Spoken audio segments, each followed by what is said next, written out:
US Iran के बीच आज बातचीत होनी है। जियोपॉलिटिकल तनाव इससे भले कम हो जाए, लेकिन दुनिया में किसी न किसी जगह ऐसे तनाव बने रहते हैं।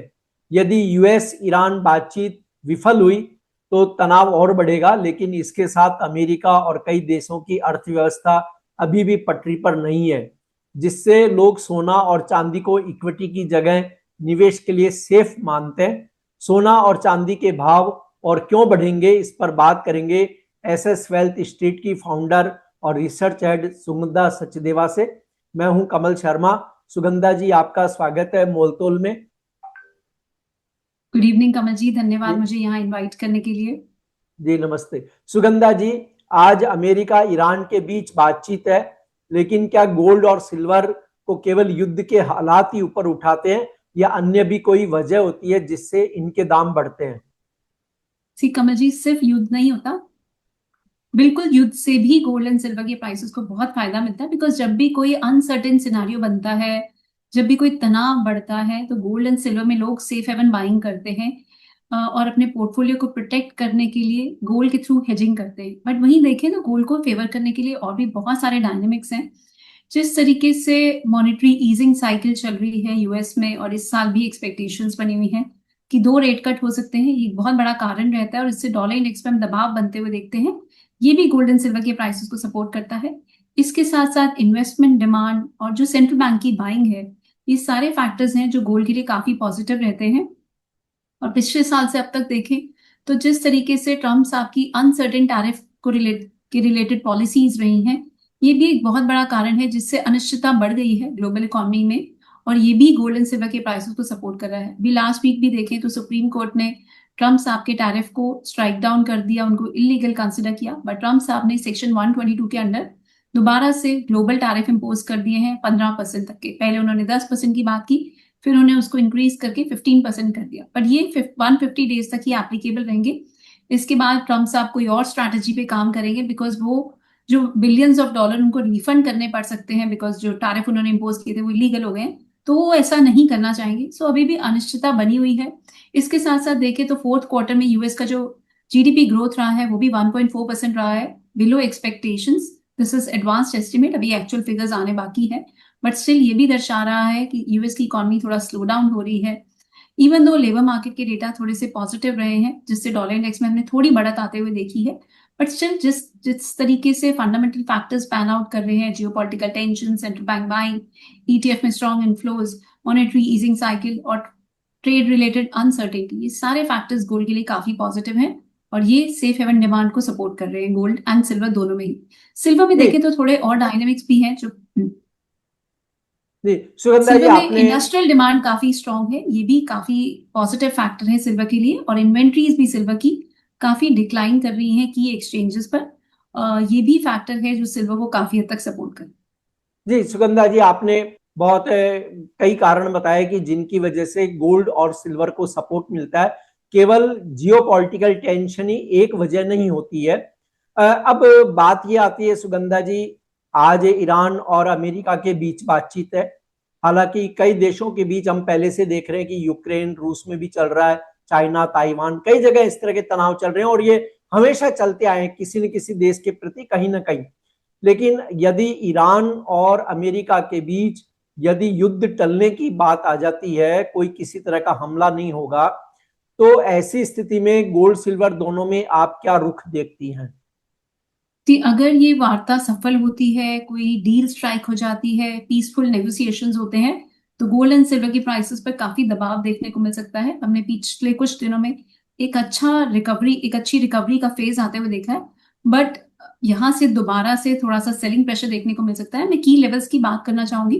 गोल्ड में देखें तो 161 700 टू 750 जो भी रीसेंट हाई लगा है प्राइसेस में, ये एक रेजिस्टेंस एरिया है। और वहीं अगर इंटरनेशनल मार्केट में देखें तो $52.20 से $52.30, ये एक रेजिस्टेंस एरिया की तरह इमर्ज हो रहा है। वहीं अगर सिल्वर में देखें तो $92 पर आउंस, जो 4 फरवरी का हाई था, वो एक इंपॉर्टेंट रेजिस्टेंस बना हुआ है। अगर ये ब्रेक हो जाता है तो फर्दर तेजी देखने को मिलेगी। अदरवाइज शॉर्ट टर्म में हम थोड़ा सा दबाव वापस से आते हुए देखेंगे और पॉसिबली सिल्वर के प्राइसेस दोबारा से जो हमने रीसेंट लोज बनते हुए देखे उसके आसपास आते हुए नजर आ सकते हैं। वहीं गोल्ड में देखें तो डाउन साइड में अभी 1 49,800 एक सपोर्ट रहेगा, जहां तक प्राइसेस दोबारा से भी स्लिप कर सकते हैं अगर ये वार्ता सक्सेसफुल हो जाती है और 1,61,750 का लेवल ब्रेक नहीं होता, तो हम गोल्ड की प्राइसेस में भी थोड़ा प्रेशर आते हुए देख सकते हैं। जी। और अरे ये यदि ये बातचीत मतलब फेल हो जाती है, युद्ध की स्थिति आ जाती है, तो फिर क्या होगा गोल्ड सिल्वर में? बिल्कुल कमल जी, इसकी पॉसिबिलिटी काफी हाई नजर आती है कि ये वार्ता असफल हो जाए, बिकॉज जिस तरीके से यूएस फोर्सेस डिप्लॉय की जा रही है ईरान के आसपास, सा काफी ज्यादा सिनारियो डेवलप हो रहा है कि ये यूएस एटलीस्ट टारगेटेड स्ट्राइक्स तो जरूर कर सकते हैं ईरान पे, इवन दो शायद कोई बहुत बड़ी वॉर ना हो, बट कुछ स्ट्राइक्स की जा सकती है बिकॉज यूएस को काफी डर बना हुआ है। वहां से कुछ स्टेटमेंट्स भी उनके ऑफिशियल्स की निकल के आ रही हैं कि ईरान ने जिस तरीके से अपने न्यूक्लियर कैपेबिलिटीज को बिल्ड कर लिया है, जो उनकी बैलिस्टिक मिसाइल्स पे उन्होंने काम किया है, ये यूएस के लिए आने वाले टाइम में एक बहुत बड़ा थ्रेट हो सकता है। सो यूएस किसी और कंट्री का इतना बड़ा थ्रेट को नहीं चाहेगा, तो वो वहां पर एक अटैक हो सकता है, इवन दो शायद बहुत बड़ा अटैक ना हो, उससे जियोपॉलिटिकल टेंशन दोबारा से इस रीजन में इग्नाइट हो सकती हैं, बिकॉज ईरान भी कुछ हद तक रिटेलिएट जरूर करेगा।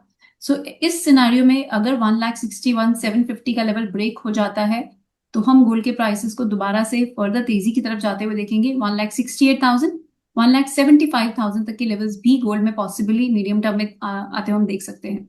वहीं सिल्वर की अगर बात करें, $92.20, अगर ये लेवल ब्रेक हो जाते हैं तो एक फर्दर तेजी हम आते हुए देखेंगे। इनफैक्ट सिल्वर के प्राइसेस उस सिनारियो में $100 पर आउंस को भी ब्रेक कर सकते हैं और एक अच्छी तेजी हम आते हुए देख सकते हैं।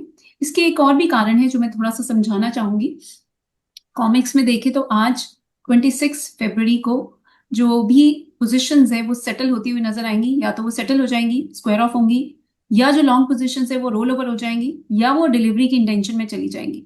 कल ये क्लैरिटी मिल जाएगी कि काफी सारे इंडस्ट्रियल बायर्स या सोलर पैनल्स का सेगमेंट, जो भी इलेक्ट्रिक व्हीकल से जुड़े हुए सेगमेंट से जुड़े हुए इंडस्ट्रियल यूजर्स हैं, क्या वो डिलीवरी लेना चाह रहे हैं, और ये डिलीवरी रिलीज होगी 2 मार्च को।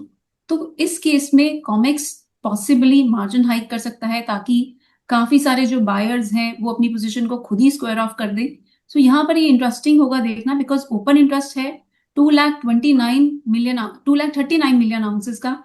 वहीं अगर देखें तो जो रजिस्टर्ड मेटल है कॉमिक्स के वॉल्ट्स में, वो सिर्फ 88 मिलियन आउंसेस है। अगर काफी सारे बायर्स अपनी डिलीवरी की इंटेंशन को देते हैं, तो प्राइसेस में हम अच्छी तेजी भी आते हुए देख सकते हैं, बिकॉज जो सेलर्स हैं उनको किसी भी हाल में डिलीवरी देनी पड़ेगी और मेटल इतना अवेलेबल नहीं है, तो वहां पर लीज रेट्स काफी हद तक बढ़ जाएंगी। लीज रेट बढ़ने का मतलब होता है उनको कहीं से भी मेटल को प्रोक्योर करना पड़ेगा और बायर को डिलीवरी देनी पड़ेगी। ये थोड़े से इंटरेस्टिंग डायनेमिक्स हैं। 2 मार्च तक वॉलेटिलिटी बनी रहेगी, और मेरा ऐसा मानना है एक बार अगर प्राइसेस शूट अप कर जाते हैं 2 मार्च तक, उसके बाद दोबारा से सेलर्स शायद एक्टिव हो जाएं और वहां से सेलिंग देखने को मिले, बिकॉज वो एक हायर लेवल्स पर सेलिंग करना चाहेंगे। ये कुछ डायनेमिक्स हैं, ये हमारी एक्सपेक्टेशंस है। Let's see how this pans out, कितने बायर्स वहां पर अपनी डिलीवरी की इंटेंशन को डिक्लेयर करते हैं, इट जी रिमेन्स टू बी सीन। पर ऐसा जरूर नजर आ रहा है कि वॉलेटिलिटी बनी रहेगी। अभी अगर रेंज देखते हैं नियर टर्म के लिए, $84 पर आउंस से $92 पर आउंस की नियर टर्म में रेंज नजर आ रही है।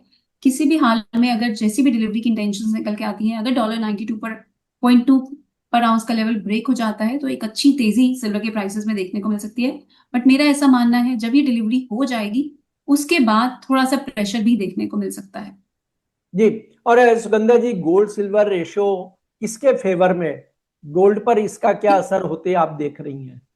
गोल्ड सिल्वर रेशियो की बात करें तो कमल जी, हमने इसमें एक अच्छा उछाल आते हुए देखा 72 मार्क की तरफ, बट अभी ये रेशियो इंडिकेट कर रही है कि अभी नियर टर्म में सिल्वर गोल्ड को थोड़ा आउट परफॉर्म करेगी। वापस से ये रेशियो थोड़ी नीचे की तरफ चलती हुई नजर आ रही है। बट अगर मैं फर्स्ट क्वार्टर की बात करती हूँ और जिस तरीके से जियोपॉलिटिकल टेंशंस डेवलप होती हुई नजर आ रही हैं, गोल्ड मुझे लगता है फर्स्ट क्वार्टर में ज्यादा अच्छा आउट परफॉर्म करेगा। बट बिल्कुल अगर हम इमीडिएट शॉर्ट टर्म की बात करते हैं तो यहाँ पर सिल्वर स्लाइटली आउट परफॉर्म करती हुई नजर आ रही है। जी। और सुगंधा जी, जो आपने लॉन्ग टर्म भी चीजें बताई, लेकिन देखिए जो ट्रेडर्स हैं, ट्रेडर के नजरिए से अगर हम देखें तो गोल्ड की प्राइस रेंज आपको क्या लगती है शॉर्ट टर्म? हालांकि देखिए ईरान और अमेरिका की जो बीच बातचीत होगी उसके नतीजे आज लेट इवनिंग तक आएंगे। कमल जी, अगर हम गोल्ड की बात करें गोल्ड की बात करें तो 1,61,750 से 1,57,000 की नियर टर्म की रेंज रहेगी। और वहीं अगर हम सिल्वर के मे कॉन्ट्रैक्ट की बात करते हैं, वहां पर अगर हम देखें तो 2,75,000 एक इंपॉर्टेंट रेजिस्टेंस रहेगा। वहीं डाउन साइड की बात करें तो 2,58,000 एक इंपॉर्टेंट सपोर्ट रहेगा। जी। और सुगंधा जी, यदि कोई पैसा लगाना चाहता हो तो उसे सोना पहले या चांदी, कौन ज्यादा बेहतर रिटर्न देगा? आप शॉर्ट एक क्वार्टर की भी बात कर लें या शॉर्ट टर्म की बात कर लें तो। रिटर्न पर्सपेक्टिव से देखें तो अभी मुझे लगता है गोल्ड बेटर रिटर्न्स देगा, सिल्वर में वॉलेटिलिटी बनी रहेगी। सो जैसा कि मैंने पहले भी मेंटेन किया, मुझे लगता है फर्स्ट क्वार्टर में गोल्ड ज्यादा परफॉर्म करता हुआ नजर आ रहा है। But yes, over the course of this year possibly शायद सिल्वर ही ज्यादा रिटर्न्स देगी। बिकॉज जिस तरीके से सिल्वर में पहले भी अल्फा जनरेट हुआ, हमने 2025 में भी 2026 की स्टार्टिंग में भी काफी स्ट्रॉन्ग गेन्स आते हुए देखे, सिल्वर की प्राइसेस में अब दोबारा से मुझे लगता है लोअर लेवल से स्ट्रॉन्ग बाइंग इंटरेस्ट देखने को मिलेगा। प्राइसेस जब एक थोड़ी सी स्टेबिलिटी दिखाएंगे, वहां पर हम रिजम्पशन आते हुए देखेंगे बाइंग इंटरेस्ट की। अभी जो हमने रीसेंट मेल्टडाउन आते हुए देखा सिल्वर में, उसके बाद कुछ ट्रेडर्स इन्वेस्टर्स थोड़ा सा वेट कर रहे हैं कि प्राइसेस कुछ स्टेबिलिटी शो करें। उसके बाद दोबारा से मुझे लगता है वो जंप इन करेंगे और प्राइसेस को दोबारा से हायर ट्रेजेक्टरी पर लेके जाते हुए नजर आएंगे। सो अगर आप इस साल की बात करते हो तो सिल्वर ज्यादा आउट परफॉर्म करती हुई नजर आ रही है। बट अगर आप सिर्फ फर्स्ट क्वार्टर की बात करते हो तो मेरा ऐसा मानना है कि गोल्ड आउट परफॉर्म करेगा। जी। अब आपने कहा कि देखिए पूरे साल भर की आपने जब बात करी तो आपने कहा कि सिल्वर बेस्ट है, एक तिमाही जो क्वार्टर है उसमें गोल्ड बेस्ट है।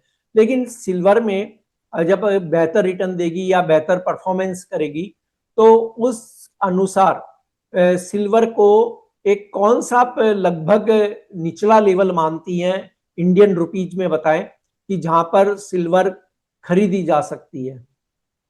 सो कमल जी, ये लेवल हमने बहुत सारे फोरम्स पे बताया है और वहीं से हर बार हमने बाउंस बैक आते हुए देखा है। इनफैक्ट फॉल जब आना शुरू हुआ था, हमने तभी 2,25,000 के लेवल की बात की थी। इन प्राइसेस ने उसी लेवल पर जी। एक क्वेश्चन फाइंड किया है, उस लेवल को रिस्पेक्ट किया है। सो अभी भी हमारा ऐसा मानना है मेजर लेवल फर्स्ट रहेगा 2,25,000। यहाँ पर अगर आपको जब भी प्राइसेस इसके आसपास नजर आते हैं, यहाँ पर एक्यूमुलेशन की जा सकती है from a longer term perspective. In case because of the shifting dynamics, अगर ये लेवल किसी भी हाल में ब्रेक हो जाता है तो नेक्स्ट की लेवल रहेंगे 2,08,000 और 1,80,000। सो ये तीन की सपोर्ट एरियाज हैं जिन पे नजर रखनी चाहिए, जहां पर आप लॉन्गर टर्म इन्वेस्टमेंट के पर्सपेक्टिव से कंसिडर कर सकते हैं सिल्वर को। ये कोई बाइंग या सेलिंग की रिकमेंडेशन नहीं है, ये की सपोर्ट एरियाज हैं सिल्वर के लिए। सो यहाँ पर इन लेवल्स पर जरूर नजर रखी जा सकती है। हायर साइड में अगर हम देखते हैं तो 3 लाख का फर्स्ट लेवल रहेगा, देन 3,50,000, 4,20,000, 4,50,000 एंड 5 लाख। ये एक वाइड हमने सपोर्ट एंड रेजिस्टेंस लेवल्स की बात की है, जो इस साल के लिए मेरा ऐसा मानना है वर्क करते हुए नजर आएंगे। जी। सुगंधा जी, आपका कोई डिस्क्लेमर? कमल जी, मेरी पर्सनली M6 में कोई पोजीशन नहीं है। हमने यहाँ पर जो भी बात की है वो डेटा बेस्ड बात की है। अगर आप कोई भी ट्रेडिंग या इन्वेस्टमेंट का डिसीजन लेते हैं, किसी भी सेबी रजिस्टर्ड रिसर्च एनालिस्ट से कंसल्ट करें या अपने इन्वेस्टमेंट एडवाइजर से कंसल्ट करें। SS वेल्थ स्ट्रीट भी एक सेबी रजिस्टर्ड रिसर्च एंटिटी है। Thank you so much. जी, आपका बहुत बहुत धन्यवाद। शुक्रिया सुगंधा जी।